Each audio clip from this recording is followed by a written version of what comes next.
puji Tuhan, selamat hari Minggu untuk kita semua. Kita boleh berjumpa lagi dalam kasih Tuhan kita Yesus Kristus.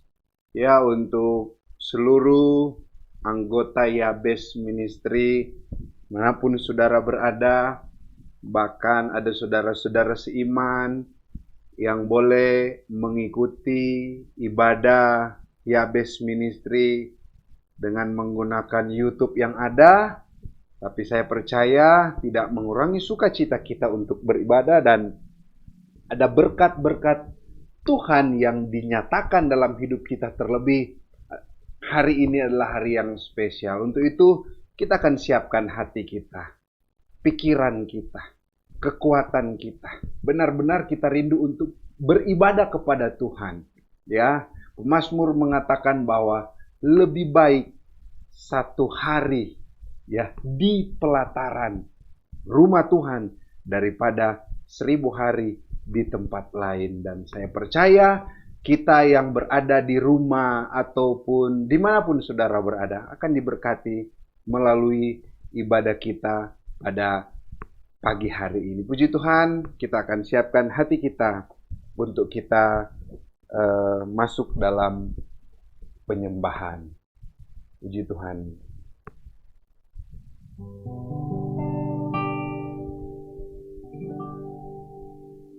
Kemanakah aku dapat pergi, menjauhi roh-Mu yang suci, Kau sahabat,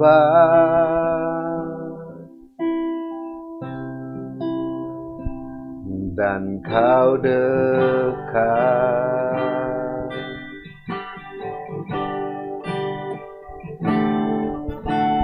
Bahkan seluruh pengabdianku tak bisa membalas kesetiaan. Ku mulia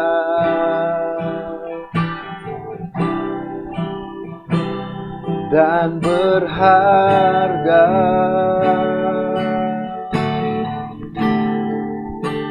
sungguh besar pengorbananmu bagiku,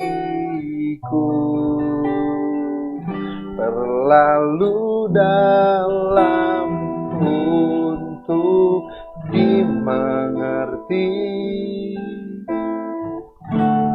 Sungguh besar,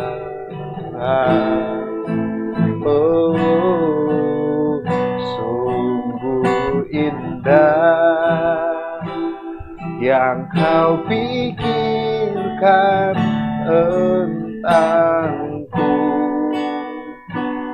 tak terselami bagiku.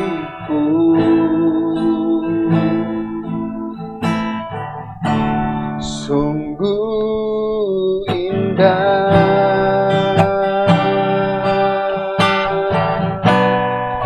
oh kami mau menyembah-Mu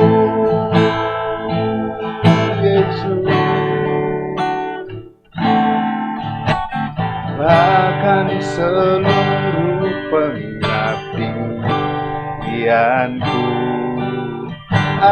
bisa membalas kesetiaan-Mu, sungguh mulia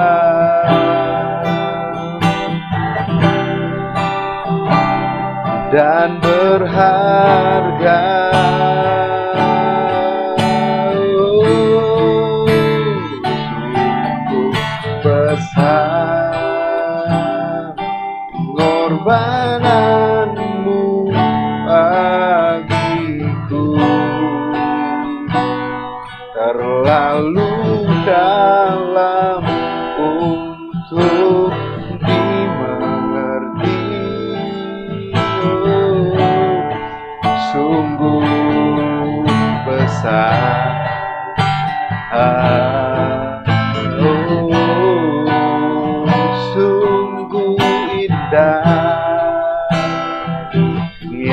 kau pikirkan tentangku, tak terselami bagiku.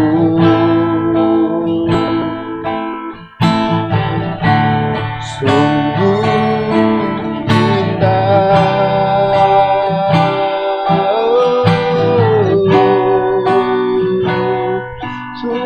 indah Tuhan, Kau ajaib. Terima kasih buat pengorbananmu, terima kasih buat penyertaanmu nyata bagi kami. Oh Yesus, terima kasih Tuhan. Haleluya. Oh, kami bersyukur buat segala kebaikan-Mu, buat segala kasih setia-Mu nyata dalam hidup kami Tuhan. Haleluya. Ku bersyukur Bapa, ku bersyukur Tuhan, ya Tuhan, buat kasih setia-Mu dalam hidupku. Ku bersyukur, kami mau bersyukur, bersyukur Bapa, bersyukur Tuhan, buat kasih setia-Mu dalam hidupku. Ku bersyukur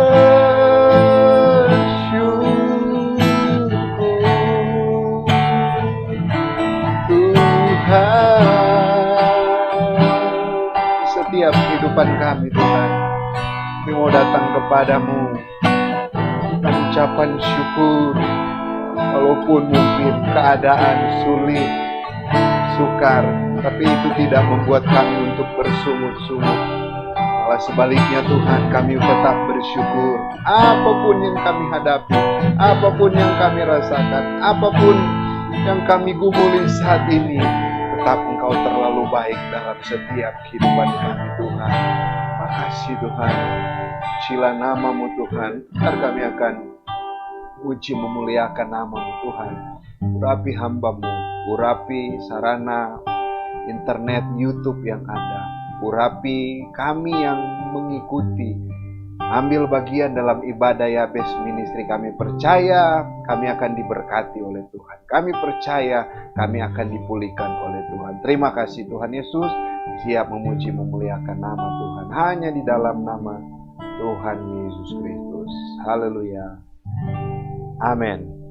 Puji Tuhan saudara, kita akan menyanyikan beberapa lagu pujian. Saudara di rumah mungkin boleh berdiri mengekspresikan bagaimana ungkapan ekspresi saudara membalas segala kebaikan-kebaikan daripada Tuhan Yesus. Puji Tuhan. Na na na na na na na na na na na na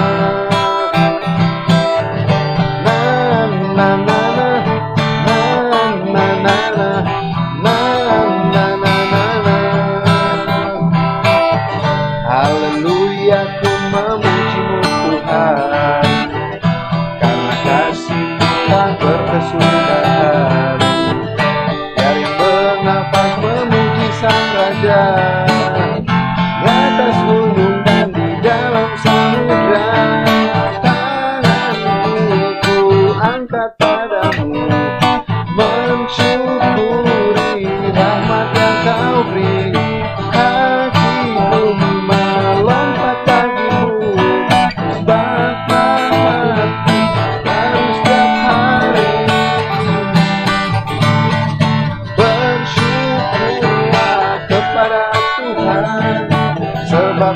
Dia baik, sebab Dia baik, bahwasanya untuk selamanya. Kasih setianya, kasih setianya.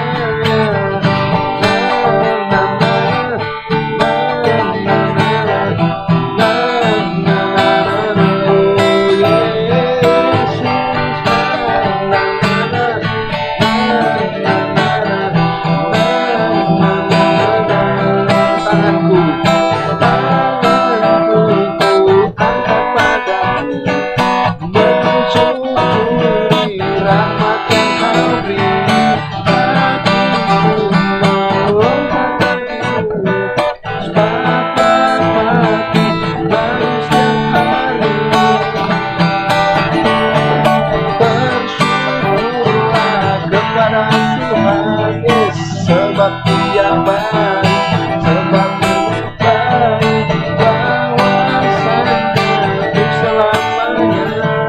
Kasih setianya, kasih setianya.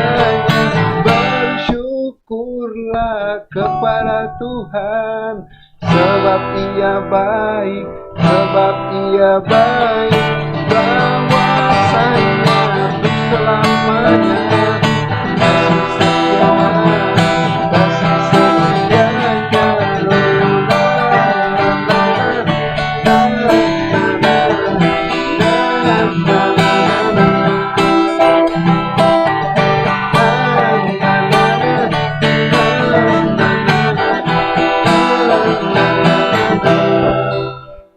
Puji Tuhan. Oke, akan masuk ke lagu yang kedua. Lagu yang kedua ini tadi kita telah bersyukur untuk kebaikan Tuhan. Ya, sekarang kita mau bersorak untuk Tuhan. Ya.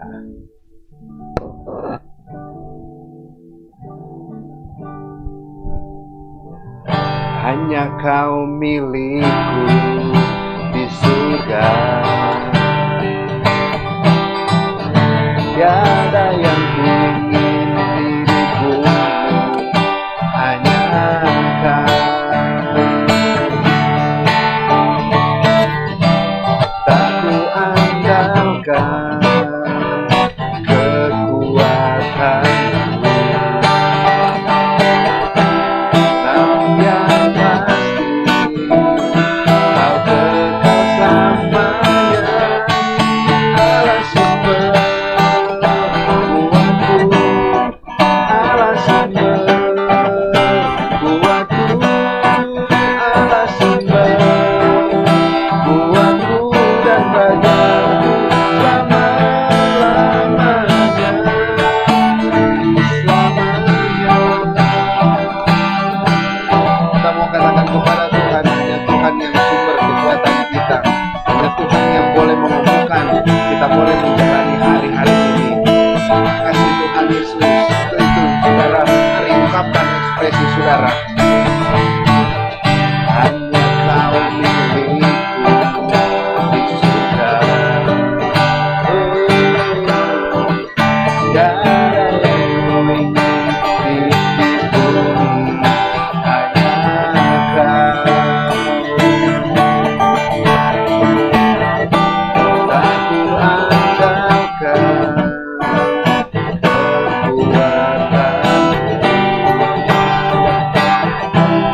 namun yang pasti Kau kekal selamanya. Allah sumber kuatku, Allah sumber kuatku, Allah sumber kuatku dan bagianku selama-lamanya. Allah sumber kuatku, Allah sumber kuatku, Allah sumber kuatku dan bagianku selama-lamanya, selamanya.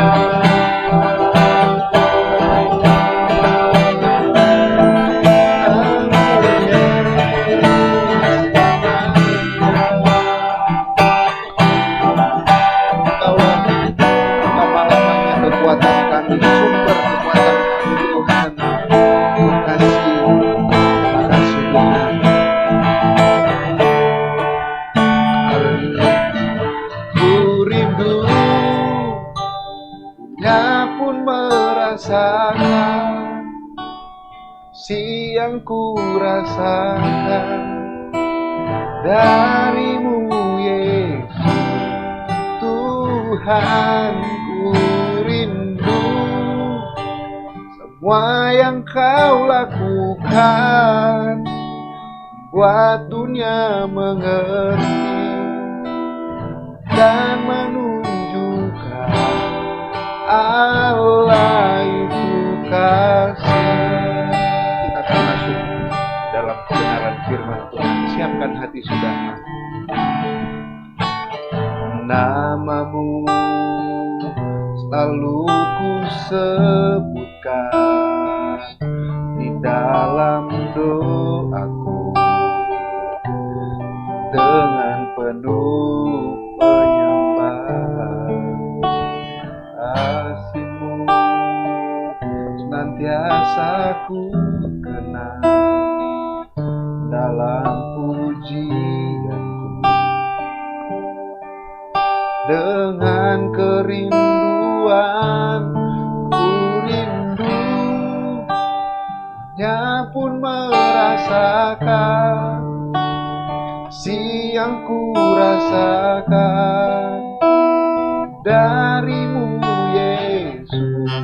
Tuhan, ku rindu semua yang kau lakukan, buat dunia mengerti kau menunjukkan Allah itu kasih.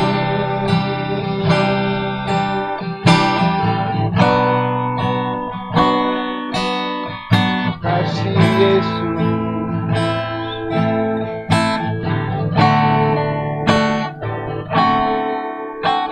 namamu selalu ku sebutkan dalam doaku, dengan penuh penyembahan. Kasih-Mu senantiasa ku kenang dalam pujian. Dengan kerinduan ku rindu, nya pun merasakan kasih yang ku rasakan darimu Yesus. Tuhan, ku rindu semua yang kau lakukan, membuat dunia mengerti dan menunjukkan Allah itu kasih. Ku rindu, nya pun merasakan kasih yang ku rasakan darimu Yesus. Tuhan, ku rindu semua yang kau lakukan, buat dunia mengerti dan menunjukkan Allah itu kasih, dan menunjukkan Allah itu kasih, dan menunjukkan Allah itu kasih. Kami ada sampai saat ini semua karena kasih-Mu yang besar dalam hidup kami. Kami telah merasakan kasih-Mu yang besar itu. Kami mau tularkan, lancarkan melalui hidup kami. Ada orang di luar sana yang belum mengenal dan mengalami akan kasih-Mu Tuhan. Terima kasih, pujian penyembahan kami boleh menyenangkan hati-Mu. Sebentar firman-Mu akan ditaburkan. Tuhan, urapi kami semua, hingga firman-Mu itu boleh masuk dalam setiap pribadi lepas pribadi yang mendengarkan ibadah ini. Boleh diubahkan, boleh dijamah, boleh dipulihkan, sehingga kami kuat di terima kasih. Dalam nama Tuhan Yesus kami siap mendengarkan firman. Haleluya. Amin.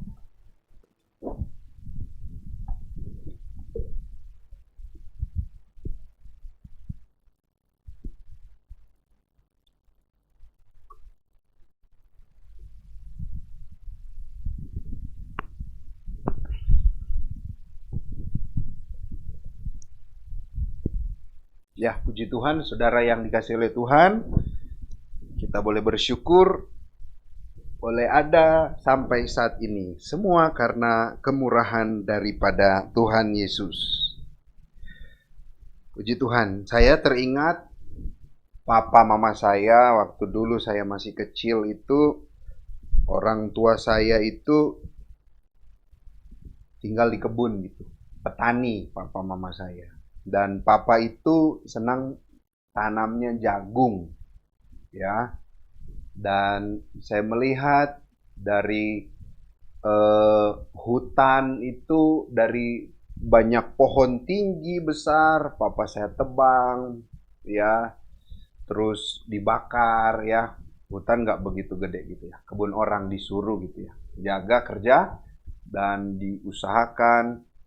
Dan apa yang terjadi, dibersihkan tanahnya. Kalau sudah mulai hujan, oh ini hujan udah bagus ini ya, tanahnya udah lembut gitu. Jadi papa mencangkul, mama di belakang menanam jagung.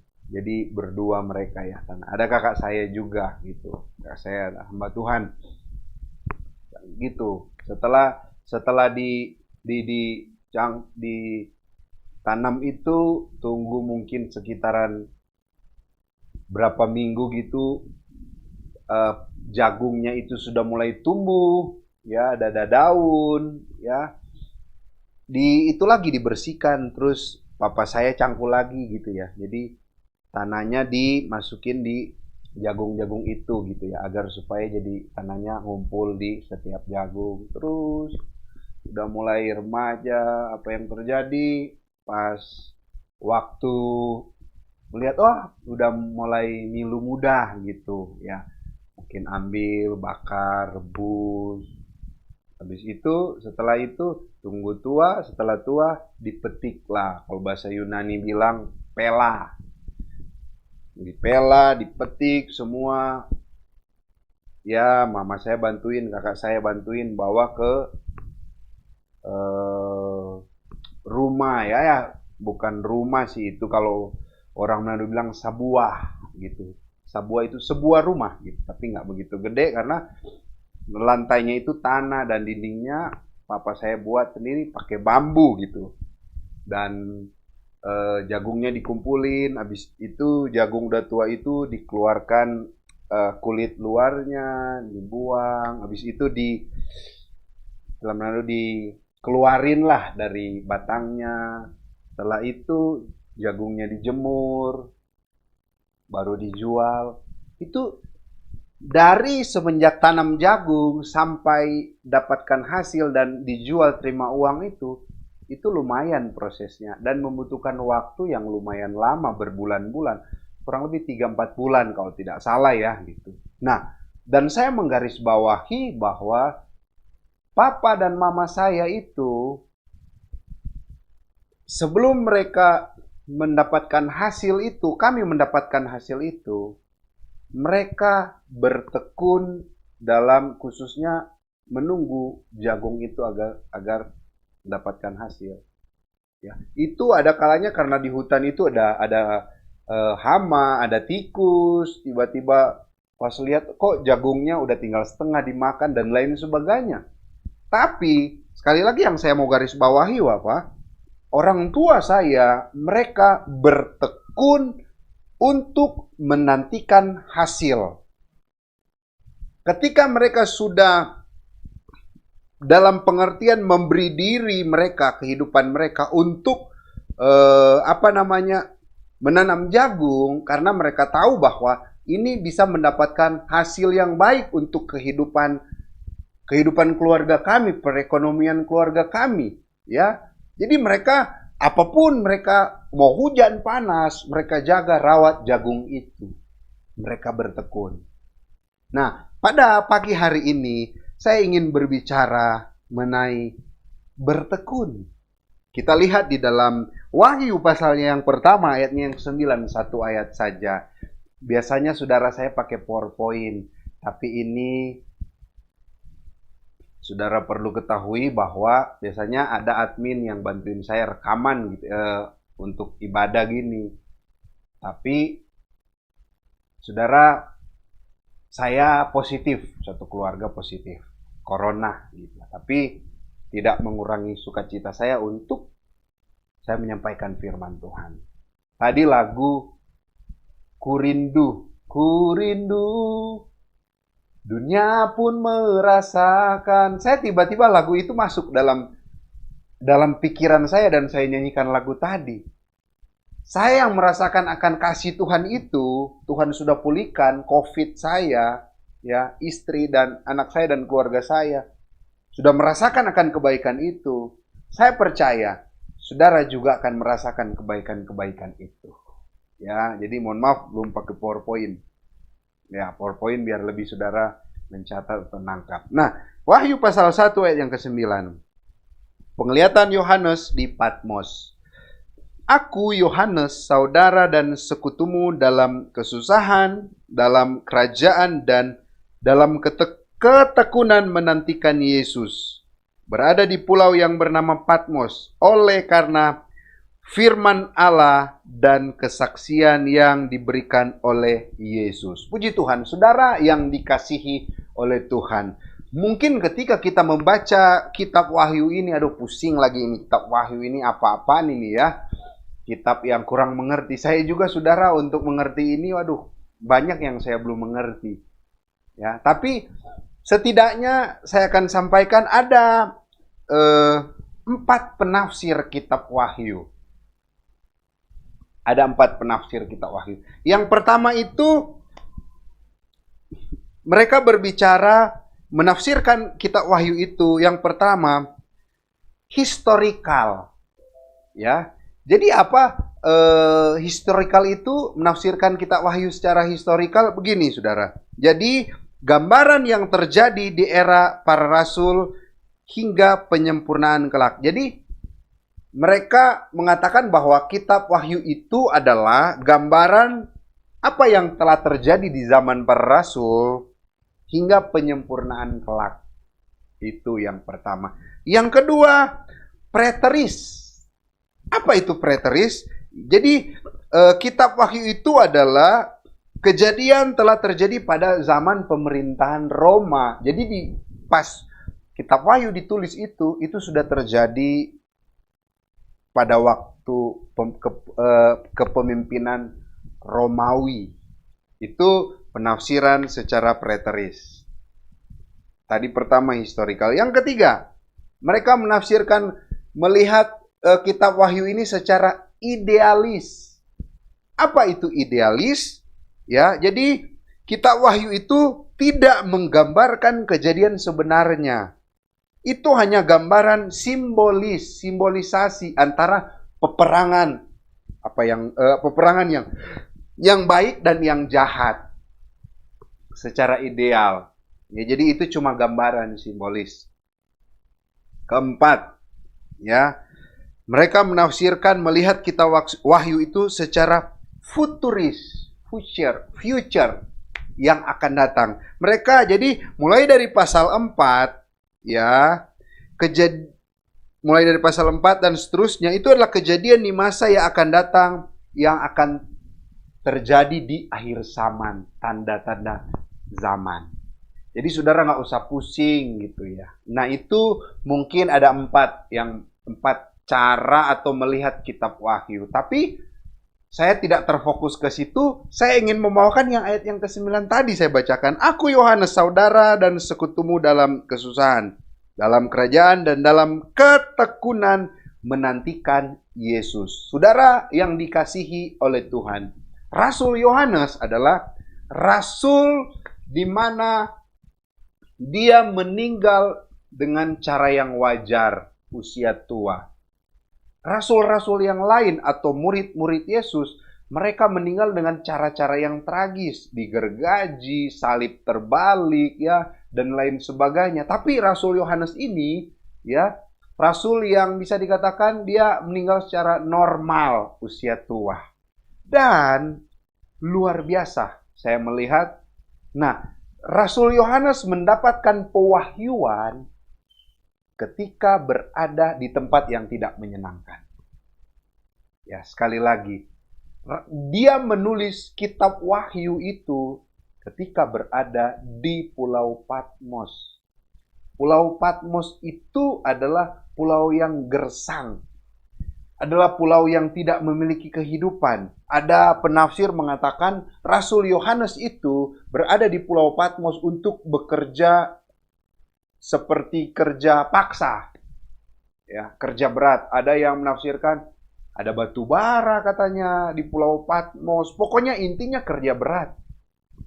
Sebelum dibuang di Pulau Patmos, Rasul Yohanes itu sudah digoreng di dalam penggorengan dengan minyak yang panas, tapi dia tidak meninggal. Nanti dia meninggal di usia yang lanjut. Nah, ketika dia berada di Pulau Patmos, dia tulis kitab Wahyu di ayat yang 9, penglihatan Yohanes. Aku Yohanes saudara dan sekutu dalam kesusahan, dalam kerajaan dan dalam ketekunan menantikan Yesus. Dia bertekun menantikan Yesus. Ya, kata tekun atau dalam terjemahan Yunani hupomone. Ya, 7 kali ditulis dalam kitab Wahyu, bertekun. Nah, saudara yang dikasihi oleh Tuhan, awal dari kitab Wahyu, penulis Rasul Yohanes menekankan itu. Bertekun di dalam Yesus itu sangat-sangat penting. Berada di tengah-tengah kesukaran, berada di tempat yang tidak, dalam tanda kutip, tidak memiliki kehidupan, tempat yang gersang, tapi Rasul Yohanes tetap bertekun kepada Yesus. Ini hal yang luar biasa, saudara yang dikasihi oleh Tuhan. Kalau saya mengaplikasikan dengan keadaan sekarang, bukankah keadaan sekarang juga adalah keadaan yang sulit? Dalam tanda kutip Patmos.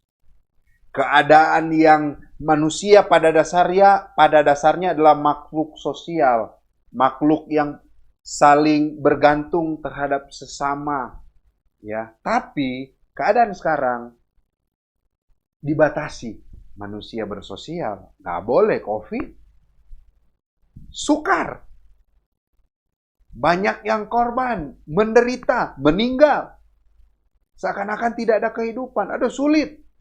Suzuki, Yamaha, Honda, bayar karyawan, jual motor mobil, benar-benar sukar. Tapi di tengah-tengah kesukaran yang ada, masihkah, menjadi pertanyaan, kita bertekun kepada Yesus? Seperti Yohanes, saudara yang dikasihi oleh Tuhan. Ya, nah di sini jadi pertanyaan, mengapa?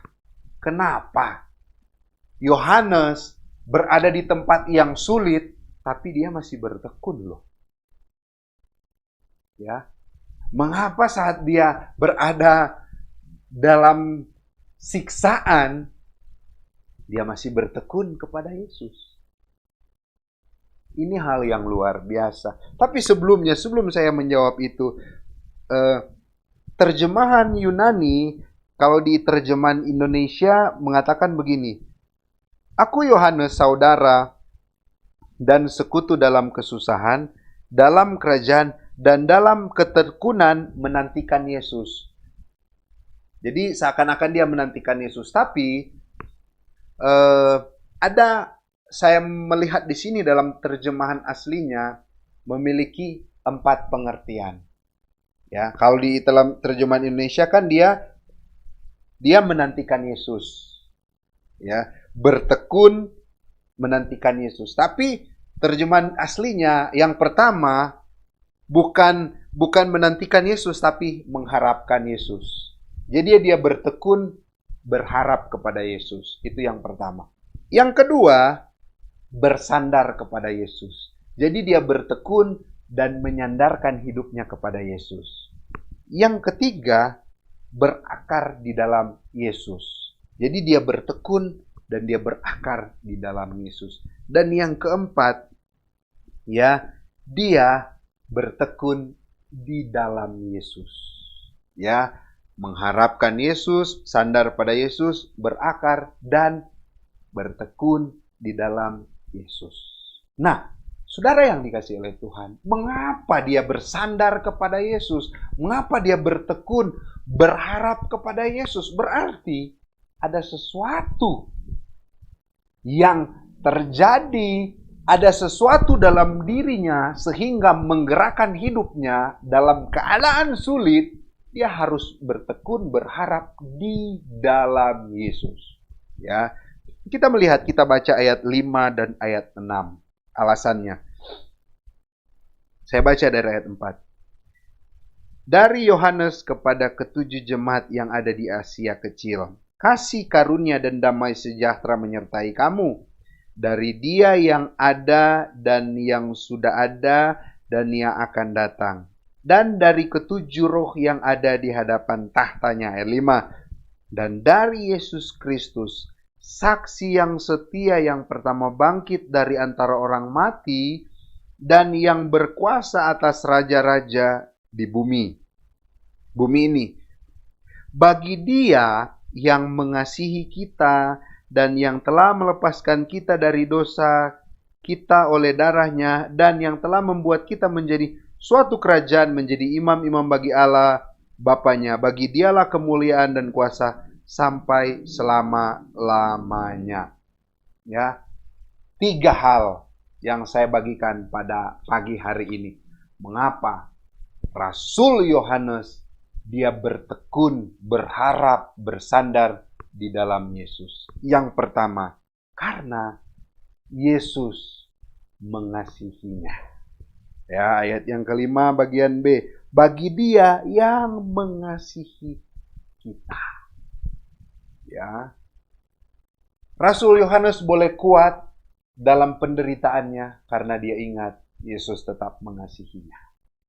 Saudara yang dikasihi oleh Tuhan, ada kalanya ketika kita ada dalam penderitaan, ada kalanya ketika kita ada dalam tekanan, kita lupa bahwa ada Tuhan Yesus yang mengasihi kita. Yohanes 3 ayat 16. Karena begitu besar kasih Allah akan dunia ini, sehingga Ia telah mengaruniakan anaknya yang tunggal, supaya setiap orang yang percaya kepadanya tidak binasa, melainkan beroleh hidup yang kekal.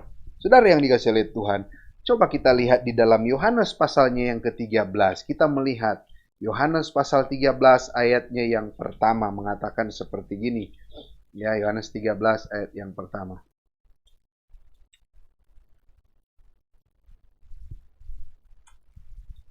Sementara itu, sebelum hari raya Paskah mulai, Yesus telah tahu bahwa saatnya sudah tiba untuk beralih dari dunia ini kepada Bapa.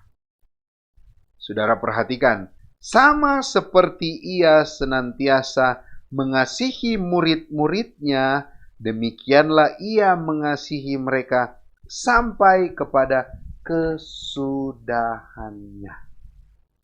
Jadi benar-benar luar biasa saudara yang dikasihi oleh Tuhan.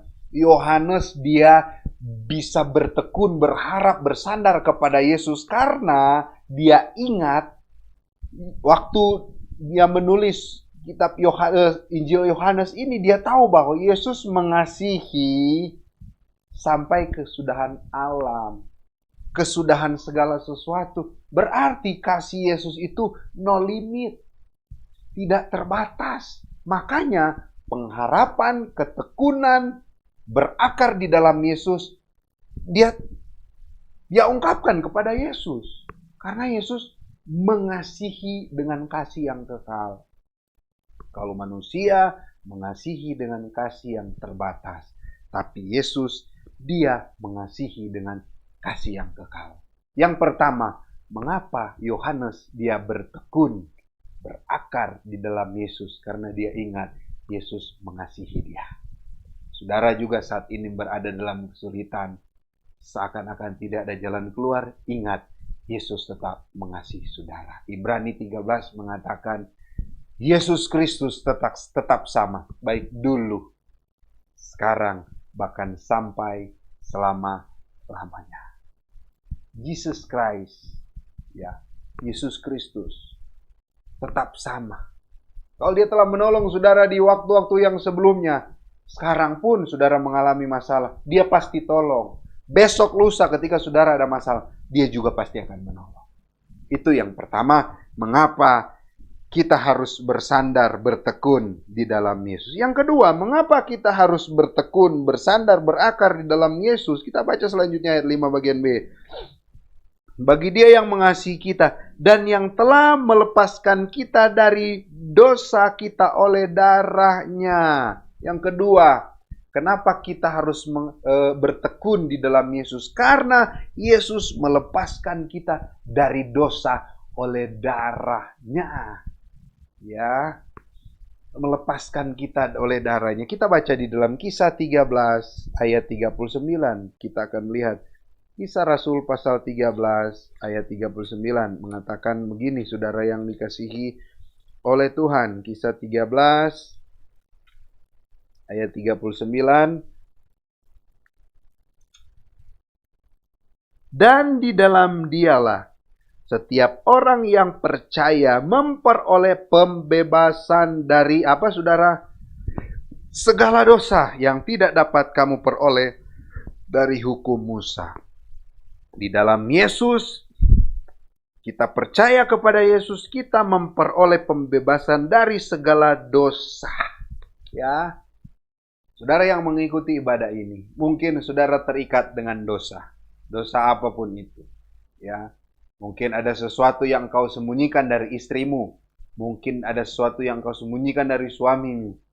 Ya, saudara, buatlah suatu pengakuan. Ada dosa yang besar. Ada perselingkuhan. Ya, ada korupsi yang saudara lakukan. Ketika saudara bereskan itu, minta ampun kepada Tuhan Yesus. Dosa dibebaskan. Dihapuskan. Makanya Yohanes dia bertekun. Kita juga harus bertekun, berakar di dalam Yesus. Kenapa? Bukan saja Yesus mengasihi kita, tapi yang kedua, dia melepaskan kita dari ikatan dosa. Siapa yang setiap hari tidak berdosa? Setiap hari kita pasti berdosa, baik pikiran, penglihatan, dan lain sebagainya. Tapi kita bersyukur, Yesus menyucikan segala dosa-dosa itu. Untuk itu, kita berakar di dalam Yesus. Bertekun di dalam Yesus. Ya, yang kedua. Dan yang ketiga, terakhir saudara yang dikasih oleh Tuhan. Mengapa kita harus bertekun di dalam Yesus? Yang ketiga kita baca selanjutnya ayat 6. Dan yang telah membuat kita menjadi suatu kerajaan, menjadi imam-imam bagi Allah Bapanya, dan bagi dialah kemuliaan dan kuasa sampai selama-lamanya. Yang ketiga, mengapa kita harus berakar, bertekun di dalam Yesus? Karena Yesus membuat kita menjadi sama dengan warga kerajaannya. Ya, eklesia, gereja eklesia, dua kata, kaleo, ya, dipanggil keluar dari kegelapan menuju kepada terangnya yang ajaib. Kita gereja Tuhan yang ada, bersyukur. Makanya gereja Tuhan yang ada, yang sudah percaya kepada Yesus, kita harus berakar, bertekun di dalam Dia. Karena Dia membuat suatu kerajaan yang baru. Kerajaan sorga yang kekal. Filipi 3 ayat 20. Kita melihat Filipi 3 ayatnya yang ke-20 mengatakan seperti ini. Dan karena kewargaan kita adalah di dalam sorga. Warga kerajaan kita adalah kerajaan sorga. Saudara, Paulus itu dia memiliki dua keluarga negaraan. Ya. Ibrani juga dan Romawi gitu. Dan memiliki, kalau orang Israel memiliki warga negara Romawi, ya, itu suatu keberuntungan atau itu suatu hal yang menyenangkan, saudara. Ya, mohon maaf, saudara, saya charge dulu.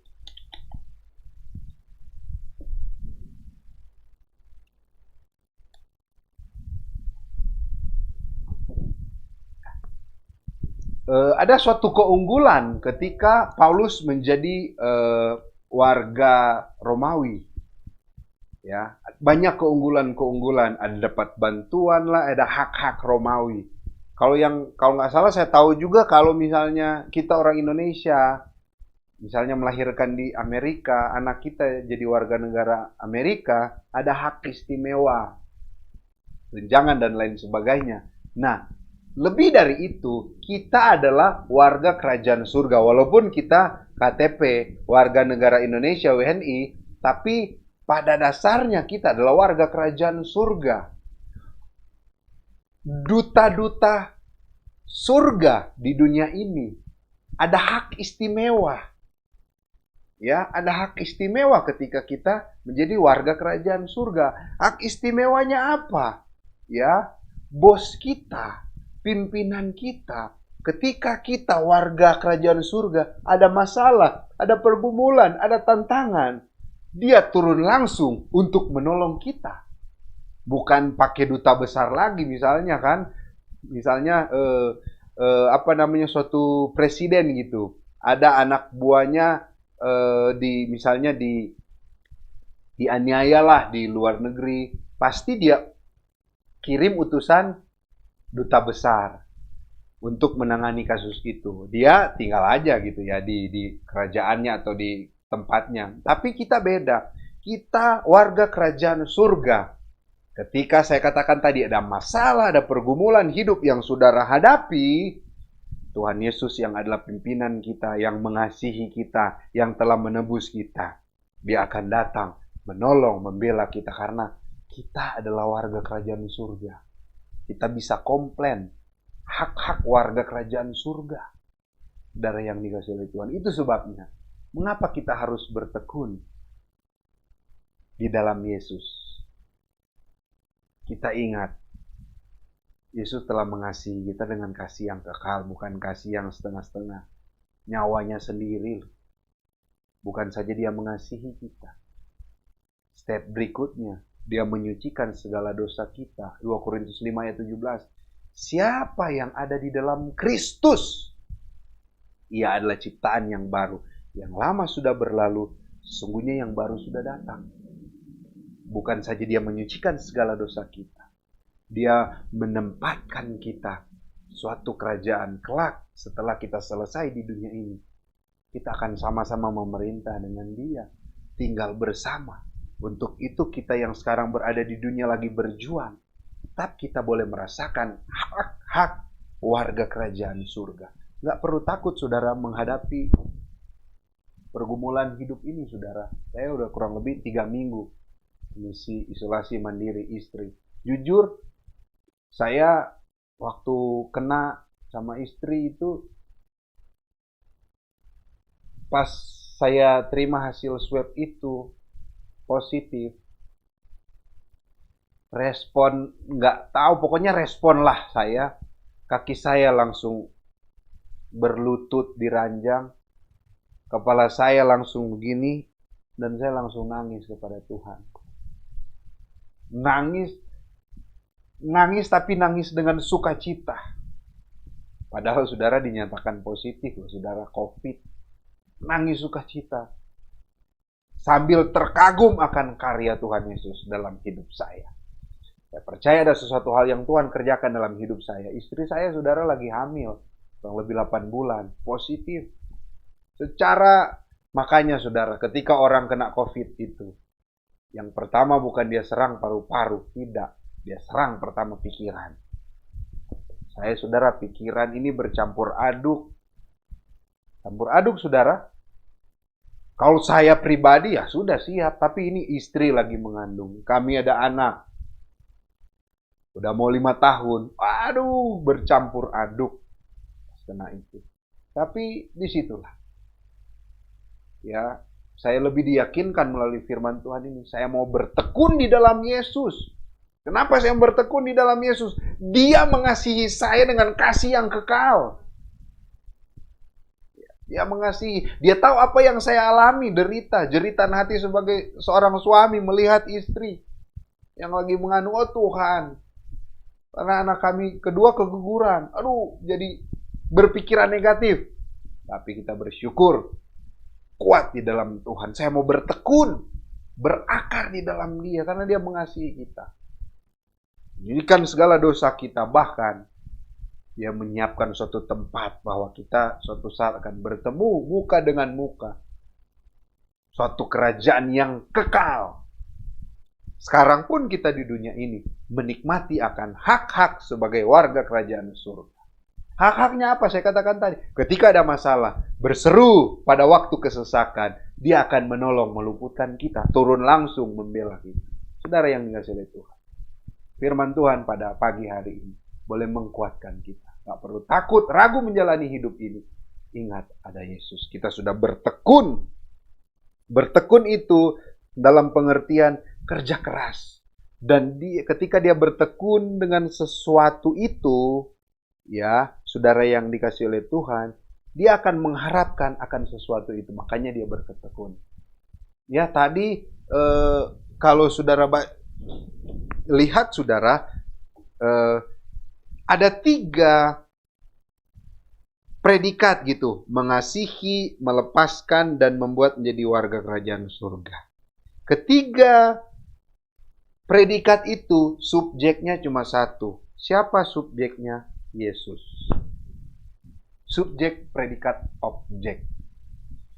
Subjek Yesus itulah, pokoknya dialah intinya gitu. Predikatnya apa? Dia menolong, mengasihi, memimpin, menyertai itu. Pokoknya banyak predikat yang ada, kasih dan lain sebagainya. Tapi sumbernya, subjeknya cuma satu, Yesus. Berharaplah kepada Yesus. Bertekunlah kepada Yesus di masa-masa yang sukar. Maka kita akan melihat kemenangan demi kemenangan Tuhan nyatakan dalam setiap hidup kita. Puji Tuhan, Tuhan Yesus memberkati. Mari kita satu di dalam doa. Kalau saudara ada masalah di rumah, pergumulan hidup, atau sakit, taruh tangan saudara di dada masing-masing. Saya akan mendoakan saudara. Terima kasih untuk hari yang indah, untuk ibadah yang Tuhan sudah urapi, untuk firman Tuhan yang Tuhan sudah urapi. Kami percaya firman-Mu itu boleh menjadi kekuatan kami, menjadi penolong kami, meneguhkan iman kami bahwa apapun yang kami hadapi hari-hari ini, Tuhan yang mengasihi kami dengan kasih yang kekal, Engkau akan menolong kami. Terima kasih Tuhan, tanamkan firman-Mu dalam setiap hati kami yang terbaik, boleh bertumbuh berbuah untuk kemuliaan bagi nama Tuhan. Bapa yang baik, Bapa yang berada dalam kerajaan surga, Engkau melihat yang mengikuti ibadah ini. Kalau ada yang sakit, Engkau melihat tangan mereka taruh di dada mereka masing-masing. Dalam nama Yesus Kristus, Tuhan nyatakan, Tuhan sembuhkan dengan bilur-bilur Yesus. Yang tertutup jalan, Tuhan akan bukakan jalan. Mungkin saat ini ada dosa yang mengikat, entah suami atau istri atau apapun itu, kami sebagai anak muda remaja, Tuhan dalam nama Yesus Engkau bebaskan. Tuhan yang akan tolong, mampukan kami. Usaha yang lagi mandet hari-hari ini, lagi stuck, dalam nama Yesus Tuhan bukakan. Yang lagi merindukan keturunan dalam suatu pernikahan, dalam nama Tuhan Yesus, Tuhan menjamah buah kandungan ibu-ibu yang ada, ya, yang mengikuti ibadah ini. Dalam nama Yesus, kesuburan menjadi bagian ibu-ibu yang ada, yang menantikan keturunan. Bahkan suami-suami yang ada juga kesuburan menjadi bagian mereka, sehingga mereka boleh memperoleh keturunan anak-anak ilahi untuk menjadi berkat di dunia ini. Terima kasih, pujilah nama-Mu. Mari kita akan akhiri ibadah kita. Terima kasih Tuhan. Khususnya kami berdoa untuk bangsa dan negara kami. Tuhan tolong pulihkan Indonesia ini Tuhan. Biarlah Tuhan kedamaian, ketentraman, Tuhan menolong. Walaupun banyak musibah, banjir, tanah longsor, gempa, tapi Tuhan akan menyertai anak-anak-Mu, tetap Tuhan akan pulihkan Indonesia ini. Terima kasih, pujilah nama-Mu, kita angkat tangan kita. Kiranya wajah kemuliaan Allah menari, menaungi, dan membimbing kita semua. Dan adalah kiranya berkat dari Allah Bapa kita, cinta kasih sayang dari Yesus Sang Putra, serta persekutuan dari Allah Roh Kudus, menyertai kita mulai hari ini, besok, bahkan sampai selama-lamanya, dalam nama berkat Tuhan Yesus Kristus. Haleluya. Amin. Selamat hari Minggu. Tuhan Yesus memberkati kita semua. Puji Tuhan.